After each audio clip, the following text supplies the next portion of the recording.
নমস্কার বন্ধুরা, আমার চ্যানেলে তোমাদের সকলকে স্বাগত জানাই। আজ আমি সমুদ্রের ছোট চাদা মাছ দিয়ে মাছের ঝাল রান্না করব।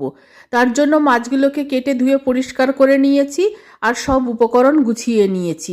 আর এই মাছের ঝাল রান্নার জন্য একটা সবুজ রঙের একটা স্পেশাল মশলা আমি তৈরি করে নেব। মশলাগুলো তোমাদের দেখিয়ে দিচ্ছি। এই বাটিতে নিয়েছি 2 চামচ ধনে জিরে পাউডার। ধনে জিরে পাউডারটা একসঙ্গে নিয়েছি। 1 চামচ হলুদ গুঁড়ো, 1 চামচ লাল লঙ্কার গুঁড়ো। আর এই বাটিতে নিয়েছি 1.5 চামচ কালো সর্ষে, 1.5 চামচ পোস্ত আর 3টে ছোট সাইজের পেঁয়াজ খুব ছোট করে কুচিয়ে কেটে নিয়েছি। একটা পাকা টমেটো টুকরো করে কেটে নিয়েছি।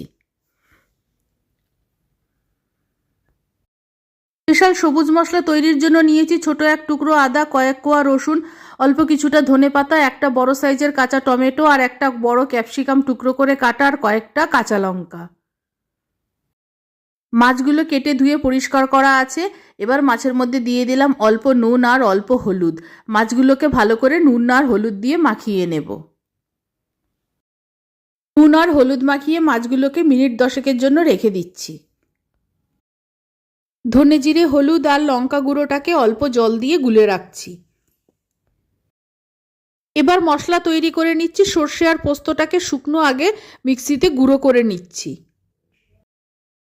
সর্ষে পোস্ত গুঁড়ো করে নিয়েছি। এবার আন্দাজ মতো নুন দিয়ে দিলাম। এবার এক এক করে সব বাকি উপকরণগুলো দিয়ে দিচ্ছি। দিয়ে দিলাম কাঁচা লঙ্কা, ধনেপাতা, ক্যাপসিকাম টুকরো করা আর কাঁচা টমেটো টুকরো করা। এবার আদা রসুনটাও দিয়ে দিলাম। অল্প জল দিয়ে গাঢ় সবুজ রঙের একটা মিহি পেস্ট তৈরি করে নেব। এটা তৈরি হয়ে গেছে, এখন রেখে দিচ্ছি।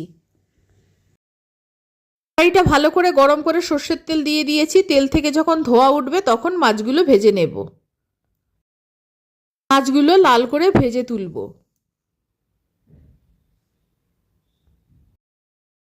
মাছ দুটো দুপিটি লাল করে ভাজা হয়ে গেছে, তুলে নিচ্ছি।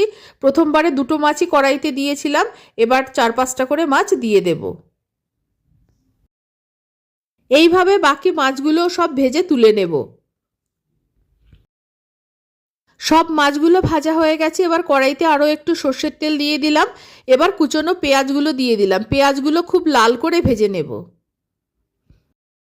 পেঁয়াজগুলো খুব ভালো মতো ভাজা হয়ে গেছে। এবার কুচানো পাকা টমেটোটা দিয়ে দিলাম। টমেটোটাও একটু পেঁয়াজের সঙ্গে ভেজে নিচ্ছি। এখন আর নুন দেব না, মশলা বাটার সময় নুন দিয়েছি। টমেটোটা পেঁয়াজের সঙ্গে কিছুক্ষণ ভেজে নিয়েছি। এবার বাটিতে গুলে রাখা মশলাটা পেঁয়াজের মধ্যে দিয়ে দিলাম। এবার মশলাটাকে কষিয়ে নেব ভালো করে। মশলাটা খুব সুন্দর কষানো হয়েছে, মশলার ওপর তেলও ভেসে উঠেছে। এবার আমি গ্রাইন্ডারে করে রাখা সবুজ রঙের মশলাটা দিয়ে দিলাম। মশলাটা দেওয়ার পর আরও কিছুক্ষণ আমি কষিয়ে নেব।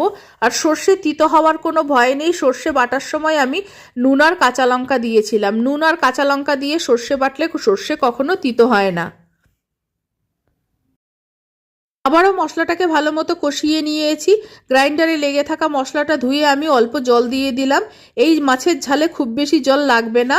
জল আর মশলাটা আমি নাড়াচাড়া করে ভালো মতো মিশিয়ে দিলাম। এবার ঝোলটা ফুটে ওঠা পর্যন্ত অপেক্ষা করব।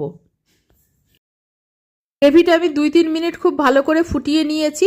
এবার ভেজে রাখা মাছগুলো গ্রেভির মধ্যে দিয়ে দিলাম। আরও কিছুক্ষণ আমি হাই ফ্লেমে মাছগুলোকে ফুটিয়ে নেব। 2-3 মিনিট হাই ফ্লেমে ফুটিয়ে নিচ্ছি। নুনটাও দেখে নিয়েছি, ঠিক আছে।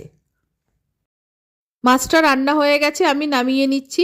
দুপুরে ভাতের সঙ্গে পরিবেশন করব, তাই এইটুকু গ্রেভি আমি রেখে দিলাম। সমুদ্রের চাদা মাছের একদম নতুন ধরনের একটা রেসিপি তোমাদের সঙ্গে শেয়ার করলাম। আশা করছি এই রেসিপিটা তোমাদের খুবই ভালো লাগবে।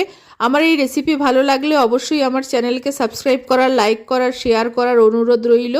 আর আমার নতুন পুরনো সকল বন্ধুকে আন্তরিক ধন্যবাদ ও ভালোবাসা জানিয়ে আমি আমার ভিডিও শেষ করছি। সকলকে অসংখ্য অসংখ্য ধন্যবাদ।